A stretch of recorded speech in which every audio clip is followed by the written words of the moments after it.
simbolismo dos elementos, nós temos o pão, né, que é o corpo de Cristo, que está em 1 Coríntios, capítulo 11, versículo 24. E aí nós vamos ver que ao partir o pão, Jesus ele mostrou que o seu corpo seria rasgado. Quando ele sentou ali com seus discípulos, e ele pegou o pão, ele partiu o pão e disse: ó, esse pão é o meu corpo que será dado por vós. Naquele momento nós vamos lembrar, quando a gente lê o texto lá nos evangelhos, não aquilo de Coríntios. Coríntios já é Paulo falando que aquilo que ele aprendeu ele vai dar, mas quando a gente vê Jesus, vamos ver aqui depois esse texto lá em Mateus, quando a gente vê Jesus ele partindo com seus discípulos, assim, ó, este é o meu corpo, né, que é dado por vós. Aí nós vamos ver que é naquele contexto em que ele fala que alguém vai traí-lo, que os apóstolos querem saber quem vai trair, que ele diz que aquele que ele molhar o pão e ele der. Então, dentro daquele contexto, os apóstolos não conseguiam compreender o que Jesus estava fazendo. Então, para eles parecia que partir o pão e dizer esse é o meu corpo, Jesus estava falando algo assim muito abstrato para eles. O que esse é o meu corpo? Então eles não entendiam ainda que Jesus estava dizendo simbolicamente que ali ele estava partindo o corpo, estava alimentando eles para o momento que ia vir, que era o momento que ele ia ser preso, que ele ia ser morto, e aquilo seria a simbologia que dizia que aquele corpo rasgado, aquele corpo ferido, ele seria oferecido em sacrifício por nós, para trazer salvação à humanidade. Então, o pão tem o sentido, tem o objetivo de dizer que é o corpo de Cristo que foi rasgado para trazer salvação à humanidade. Em 1 Coríntios, capítulo 11, versículo 24a, a primeira parte do versículo, vamos ver dizendo assim, ó: e tendo graças, o partiu e disse: tomai, comei, isto é o meu corpo que é partido por vós. Fazei isso em memória de mim, tal, é a segunda parte do versículo. Então, dado graça, o partiu e disse: tomai e comer, isto é o meu corpo. Então é a representação do corpo de Cristo. É por que eu estou grifei e coloquei que é a representação do corpo de Cristo. Guarde essa informação, porque nós vamos ver, não tem no seu material, mas tem um bônus no final da aula a respeito dos tipos de ceia, de como elas são definidas, e aí nós vamos falar a respeito dessa questão do que é seu corpo, do que é a representação, de quais são os tipos de ceia. Então, é a representação do corpo de Cristo, ou seja, aquele pão ele não é o corpo de Cristo, ele representa o corpo de Cristo. Já em João 6,35a, nós temos: e Jesus lhes disse: eu sou o pão da vida, aquele que vem a mim não terá fome. Ou seja, Jesus é o pão da vida, e durante a ceia nós temos um alimento espiritual. A ceia ela é física, mas ela é tão pouca, né? Então não podemos dizer que aquele pão vai nos alimentar durante a noite, mas tem um alimento físico, um alimento espiritual ali para saciar a nossa fome, a fome do nosso espírito. E aí nós temos o cálice, que é o segundo elemento dos dois elementos presentes na ceia, que é o sangue de Cristo, Mateus 26, 28, que é a base para isso. Que esse cálice ele contém o suco da videira, para usar uma palavra que está lá na Bíblia, que está no Novo Testamento. Ele representa, de novo a palavra representa, o sangue de Cristo derramado na cruz, pelo qual nós somos purificados e reconciliados com Deus. Então, através do sangue de Cristo derramado na cruz, nós somos purificados. Então, nós tomamos o pão para alimentar o nosso espírito, e nós tomamos do cálice para sermos purificados dos nossos pecados, reconciliados com Deus.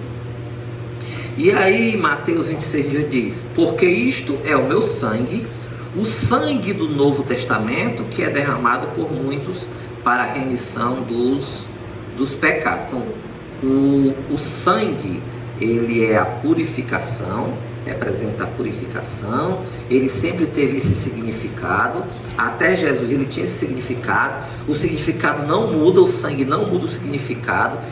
Com a vinda de Jesus, nós temos aí um ciclo quebrado, não porque o sangue deixa de purificar, mas porque por um homem só, a Bíblia diz que por um homem que é Adão entrou o pecado no mundo, por um homem que é Cristo, o pecado foi perdoado. Então, o sacrifício de Jesus, o sangue de Jesus derramado, ele vem e ele perdoa todo o pecado. Por isso não existe mais necessidade de fazer o sacrifício do Cordeiro, porque o Cordeiro de Deus, ele tirou o pecado do mundo. E quando ele tirou o pecado do mundo, talvez a gente vá para a parte mais filosófica disso, que é nós entendemos que nós ainda nem tínhamos nascido e já fomos perdoados dos pecados que viéssemos a cometer, desde que a gente se arrependesse deles. Então, o pecado é tirado do mundo, não porque ele deixa de existir, porque o próprio Jesus diz: Pai, eu oro não para que os tire do mundo, mas para que os livre das tentações desse mundo. E uma vez que a gente não é livre da tentação de cair em pecado, nós temos um advogado fiel, que é o próprio Jesus. Então, esse advogado, ele já nos defendeu antes de nós termos feito alguma coisa. Para quem gosta de justiça, nós temos um habeas corpus preventivo para que a gente possa tranquilamente viver os nossos dias, desde que a gente tome posse desse habeas corpus e a gente não caia nas tentações, a gente não fique no pecado. Então a gente peca e tem a possibilidade de se arrepender, e uma vez arrependido, o sangue derramado há 2000 anos, ele é suficiente para nos purificar de todo o mal, de todo o pecado. E aí ele vem e ele é um sangue do Novo Testamento. Esse testamento quer dizer aliança, o sangue da nova aliança, que é derramado por muitos para a remissão dos pecados. E esse remissão, ele vem lá do grego também, pelo menos o original dele. Boa parte do Novo Testamento ele é escrito em grego, então muitas das palavras, muitos dos textos, eles vêm lá das suas conotações, da sua simbologia grega, que é afesis. É afesis, que quer dizer cancelamento de dívida. Então, remissão é um cancelamento de dívida. Nós temos uma dívida e essa dívida ela é paga por Cristo. E é com o sangue de Jesus que essa dívida é paga. Nós muitas vezes apenas somos enganados e aceitamos o engano, e aí é por isso que nós vamos voltar para uma das coisas que talvez seja a coisa mais chata que eu faço aqui. É dizer, nós precisamos conhecer a palavra. Porque se a gente conhecer a palavra, nós não caímos no engano, nós não aceitamos certas coisas de Satanás, porque se a gente compreender, a primeira coisa talvez que vem na nossa mente é que nós vamos ser acusados. Qualquer um de nós aqui, se estiver em pecado, souber que existe qualquer possessão demoníaca em alguém, a nossa primeira coisa a fazer é querer fugir dessa situação. Porque nós vamos ter medo de sermos apontados pelo demônio, vamos ter medo de sermos envergonhados, vamos ter medo de sermos desmascarados naquilo que nós estamos fazendo de errado. Quando, na verdade, se houver um arrependimento nosso pelo que nós fizemos, nós vamos pedir perdão pelos nossos pecados, vamos ser perdoados por Jesus e vamos estar em condições de fazer aquilo, porque não é pelo nosso poder, é pelo poder de Cristo. Então é por isso que é importante conhecer a palavra. É importante conhecer a palavra para que a gente não seja enganado, para que a gente não seja subjugado, para que os homens eles não se coloquem acima de nós e não nos aprisionem no momento em que nós somos chamados a sermos livres, porque Jesus ele veio para todo aquele que estivesse oprimido, que estivesse angustiado, pudesse ter vida e ter vida abundante. Então todo que está cansado é para buscar Jesus, que ele veio para nos libertar. E essa purificação ela vem pelo sangue. Então a remissão dos pecados é um cancelamento de dívida. Nós não temos dívida porque Jesus pagou os nossos pecados. E aí nós temos um terceiro ponto com relação, já não mais os elementos, mas o que significa aquele fazer isso em memória de mim. Então a ceia ela tem um sentido de ser um memorial, de ser comunhão e de trazer esperança. Então a ceia ela serve para trazer memória, para trazer comunhão e para gerar esperança. Ela é um momento de profunda reflexão espiritual. É por isso que nós usamos o texto do apóstolo Paulo com relação a examine-se um a si mesmo, porque nós somos chamados a fazer uma reflexão. aquele é um momento de nós refletirmos e vir à nossa memória o sacrifício que Jesus fez. E aí nós, olhando o sacrifício de Jesus, nós somos capazes de ver como é que nós estamos nos comportando, como é que nós estamos valorizando o sacrifício que Cristo fez por cada um de nós. Então, por isso é chamada uma reflexão do homem, ao memorial de entender, Jesus morreu. Então nós não deveríamos precisar de nada externo para nos fazer lembrar, porque a própria história de Jesus, ela deve estar intrínseca em nós, ela deve fazer parte de nós, e nós devemos, com esses acontecimentos, ter o conhecimento deles para vivenciá-los e senti-los, certo?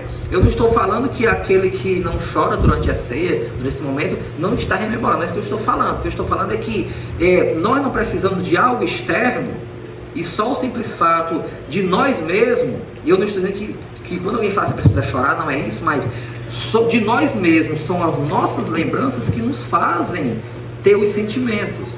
Então nós não precisamos ver um vídeo, porque todos nós sabemos que Jesus morreu, todos nós sabemos o que aconteceu com ele, então nós não precisamos de um vídeo, por melhor que seja reproduzido, para a gente saber o sofrimento de Jesus.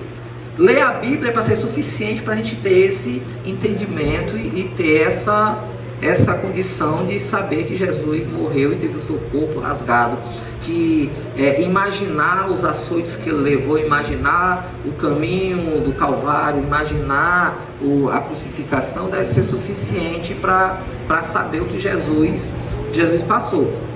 Então, esse memorial ele é feito num momento de profunda reflexão que nós precisamos que ter espiritual sobre esse momento.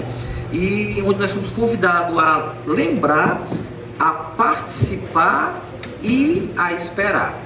Porque se ele diz, até que ele venha, então Jesus ele vai voltar. E quando nós esperamos alguém que venha, a gente tem que esperar aquele que vem, amém?